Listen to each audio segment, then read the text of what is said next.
शिक्षा विभाग शिक्षित बिहार के प्रति अपनी संवेदनशीलता को दिखाते हुए छठे चरण के शिक्षक नियुक्ति की प्रक्रिया को पूरी करेगी।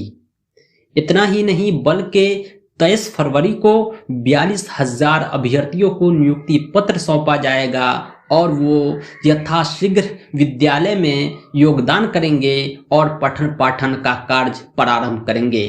तो आज के वीडियो में हम लेकर आए हैं संपूर्ण दिशा निर्देश डिटेल में, जिसे जानना काफी जरूरी है ताकि नियुक्ति पत्र प्राप्त करने के पूर्व आपके सारे कन्फ्यूजन दूर हो जाएं और आपके सारे दस्तावेज पूर्ण रूप से तैयार रहें और आपको आसानी से उस दिन नियुक्ति पत्र मिल जाए और योगदान आपका ससमय हो जाए।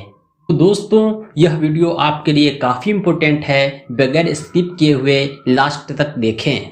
बिहार सरकार शिक्षा विभाग प्राथमिक शिक्षा निदेशालय ने एक पत्र जारी किया है संजय कुमार अपर मुख्य सचिव की ओर से। यह जो पत्र जारी किया गया है सभी जिला पदाधिकारी के नाम और जिला शिक्षा पदाधिकारी के नाम जारी किया गया है, यानी सारे डीईओ और डीपीओ को यह निर्देश दिया गया है कि तृतीय चक्र, द्वितीय चक्र और प्रथम चक्र की काउंसलिंग के उपरांत 42,000 अभ्यर्थियों को जो नियुक्ति पत्र सौंपना है उसका कंप्लीट गाइडलाइन क्या होगा। शिक्षा विभाग ने कहा है कि अब अभ्यर्थियों को 25 फरवरी के बजाय 23 फरवरी को नियुक्ति पत्र सौंपा जाएगा और यह नियुक्ति पत्र कोटिवार रिक्ति के अनुसार सौंपा जाएगा। कोटिवार रिक्ति क्या है इसकी चर्चा हम आगे वीडियो में करेंगे।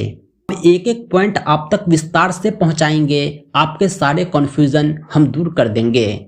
जो नियुक्ति पत्र सौंपा जाएगा काउंसलिंग के उपरांत सारे अभ्यर्थियों को सौंपा जाएगा, जिसपे सदस्य सचिव के हस्ताक्षर होंगे और यह नियुक्ति पत्र डाक द्वारा भी भेजा जाएगा और हाथों हाथ भी दिया जाएगा। इतना ही नहीं, नियुक्ति पत्र की एक प्रति डीईओ को और बीईओ को भी सौंपा जाएगा।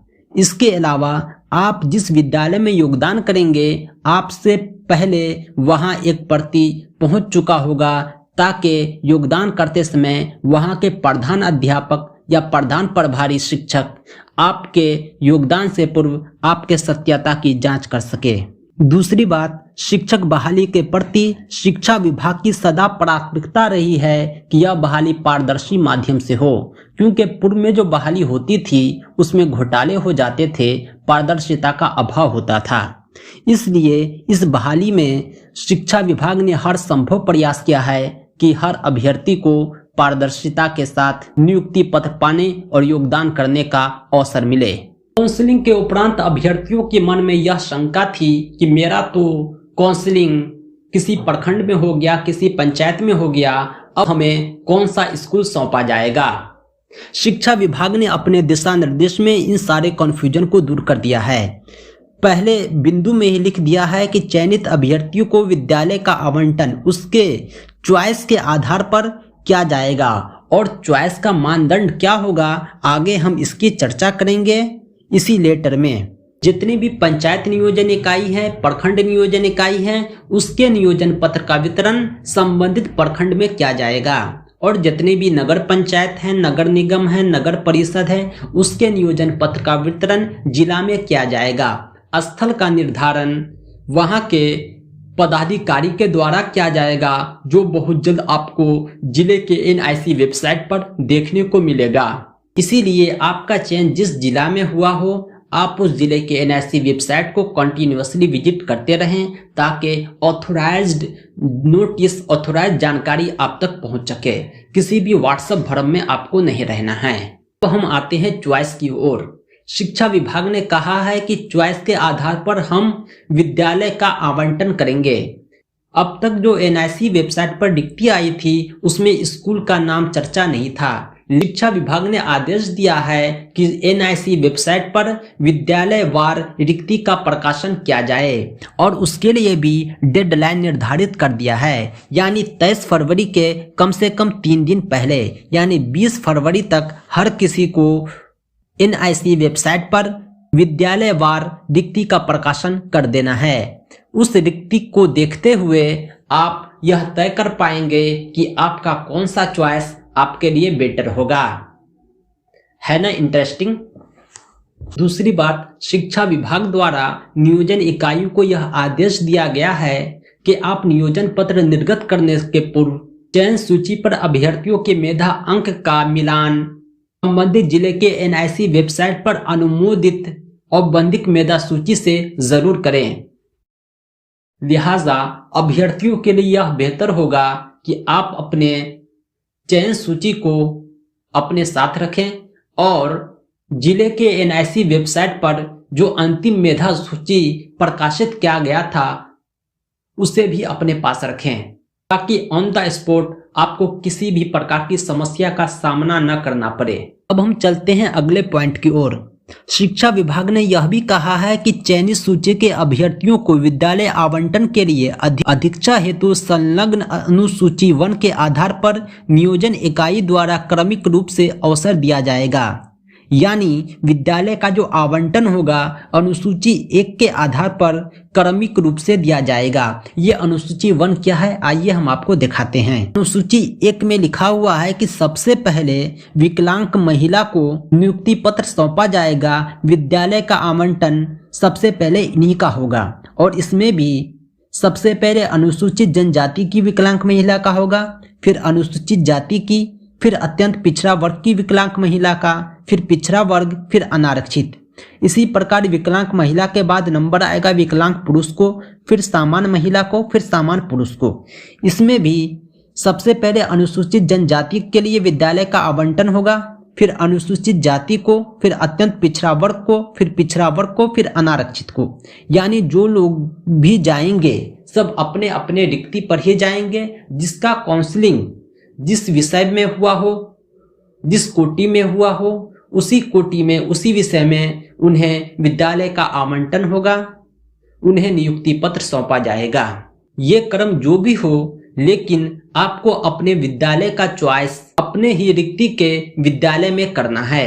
एज फॉर एग्जाम्पल, आपके नियोजन इकाई में ईडब्ल्यूएस का 2 सीट है और आपका चयन ईडब्ल्यूएस में हुआ है तो आपको ऑप्शन कितना है, 2। अगर आपका चयन यूआर सीट में हुआ हो और दुर्भाग्यवश एक ही रिक्ति हो तो सोच लीजिए कि आपको चॉइस का कोई ऑप्शन नहीं है।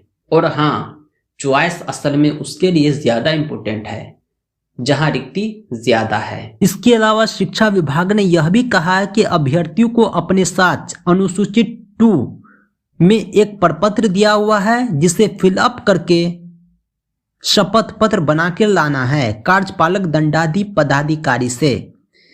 कार्यपालक दंडाधिकारी पदाधिकारी बोलते हैं एसडीओ कोर्ट को। यानी इसके द्वारा आपको जो है एक शपथ पत्र बनाना होगा। ये प्रपत्र हम आपको दिखा देते हैं और इस पर हम चर्चा करेंगे थोड़ा सा कि शपथ पत्र किस प्रकार बनता है। ये है शिक्षा विभाग द्वारा जारी अनुसूची 2 शपथ पत्र का प्रपत्र। टॉप राइट कॉर्नर पर आपको एक फोटो पेस्ट करना है और इस पे आपको खुद से हस्ताक्षर कर देना है। इसके अलावा आपको अपना नाम, आयु भरना है।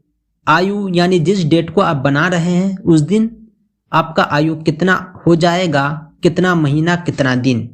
इसके अलावा पिता या पति का नाम, माता का नाम और आपका एड्रेस। इसके अलावा आपने जिस नियोजन इकाई में अपना काउंसलिंग करवाया है उसका नाम और जिला अंकित कर देंगे। इसके अलावा आपको आधार नंबर भरना है और नीचे सिग्नेचर करके आधार कार्ड लेकर आपको एसडीओ कोर्ट में जाना है। किसी वकील को पकड़ लेंगे, वो एक शपथ पत्र बनाएगा और एसडीओ से सिग्नेचर मोहर करा के आपको एफिडेविट सौंप देगा। शपथ पत्र के उपरांत ही आपको नियुक्ति पत्र सौंपा जाएगा।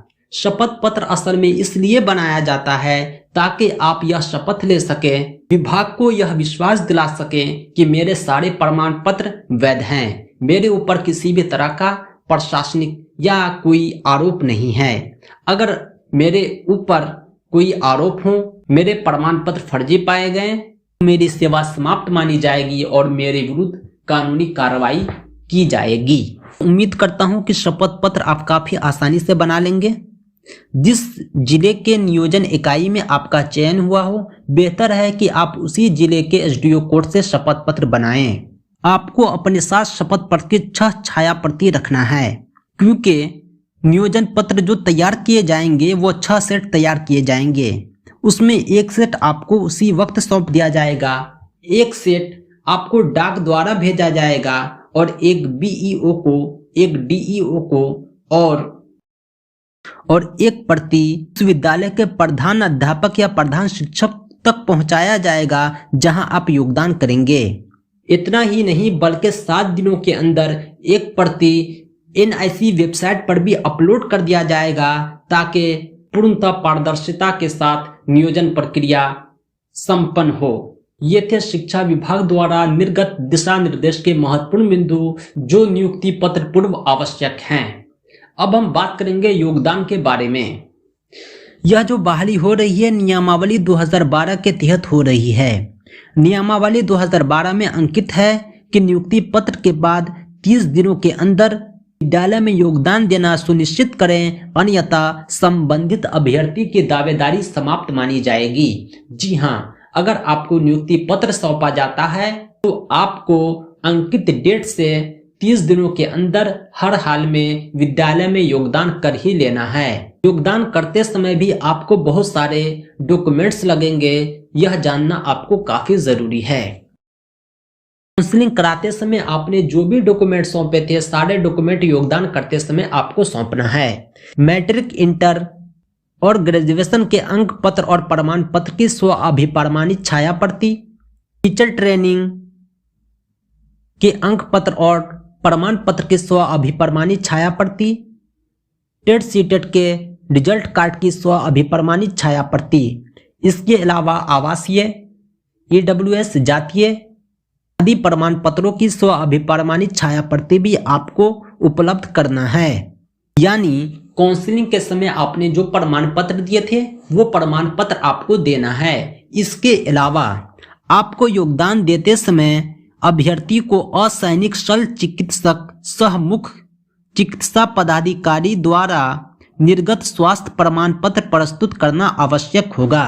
जी हाँ, नियुक्ति पत्र पाने के बाद आपको अपना नियुक्ति पत्र के आधार पर सदर हॉस्पिटल या कहीं से आपको जो है मेडिकल सर्टिफिकेट बनवाना होगा। इस मेडिकल सर्टिफिकेट पर आपके विद्यालय का नाम भी अंकित होगा, आपका भी नाम अंकित रहेगा, जिसे भी आपको प्रस्तुत करना होगा। योगदान देते समय आपको एक शपथ पत्र भी देना होगा, यानी दहेज नहीं लेने एवं देने संबंधी घोषणा पत्र प्रस्तुत करना होगा। यानी एक छोटा सा फॉर्मेट होगा, उस पर आपको लिख देना है कि मैं अविवाहित हूं, अगर हैं तो दहेज नहीं लूंगा। इसके अलावा यह भी लिखना होगा कि मेरा प्रमाण पत्र अगर जाली पाया गया तो मेरी दावेदारी समाप्त मानी जाएगी और कानूनी कार्रवाई की जाएगी। विद्यालय के प्रधान अध्यापक को भी यह आदेश दिया गया है कि आप योगदान के पूर्व नवनियुक्त शिक्षक के सत्यता की जांच कर लें। इस लेटर के माध्यम से शिक्षा विभाग ने स्पष्ट कर दिया है कि सारे शिक्षक अभ्यर्थियों को नियुक्ति पत्र सौंप दिया जाएगा 23 फरवरी को, लेकिन शिक्षक अभ्यर्थियों के डॉक्यूमेंट का वेरिफिकेशन चलता रहेगा और उसका जो डेडलाइन निर्धारित किया है 30/9/22 निर्धारित किया है। और यह भी कहा है कि डॉक्यूमेंट वेरिफिकेशन के बाद वेतन आदि का भुगतान किया जाएगा। उम्मीद करता हूं कि आपको अच्छे से समझ में आ गया होगा। कोई क्वेश्चन कंफ्यूजन है तो आप हमसे संपर्क कर सकते हैं और इस गाइडलाइन की पीडीएफ हमारे टेलीग्राम चैनल से डाउनलोड कर सकते हैं, जिसका लिंक डिस्क्रिप्शन में है। इसमें आपको अनुसूची 1, अनुसूची 2 सब है, यानी आप शपथ पत्र भी पीडीएफ की मदद से बना सकते हैं। आखिर में मैं एक बार फिर दोहराना चाहूंगा महत्वपूर्ण बिंदु जो काफी अहम है। बिहार प्रारंभिक शिक्षक नियोजन की नियुक्ति पत्र 23 फरवरी 2022 को बांटी जाएगी। नियुक्ति पत्र प्राप्त होते ही आप अपना योगदान विद्यालय में दे सकते हैं और 30 दिनों के अंदर आपको योगदान कर ही लेना है, अन्यथा आपकी दावेदारी समाप्त मानी जाएगी। नियुक्ति पत्र लेने से पहले आपको कार्यपालक दंडाधिकारी यानी एसडीओ कोर्ट से शपथ पत्र बनवाना होगा। शपथ पत्र देने के पश्चात ही आपको नियुक्ति पत्र दी जाएगी। नियुक्ति पत्र की 6 प्रति बनेगी, जिसमें एक प्रति उसी दिन अभ्यर्थी को दिया जाएगा, एक प्रति प्रखंड शिक्षा पदाधिकारी को और जिला शिक्षा पदाधिकारी को देना है। एक प्रति डाक से भेजा जाएगा तथा एक प्रति प्रधानाध्यापक या प्रधान शिक्षक को दिया जाएगा। विद्यालय में योगदान देते समय आप असैनिक शल्य चिकित्सक सह मुख्य चिकित्सा पदाधिकारी के द्वारा मेडिकल सर्टिफिकेट भी जमा करना होगा।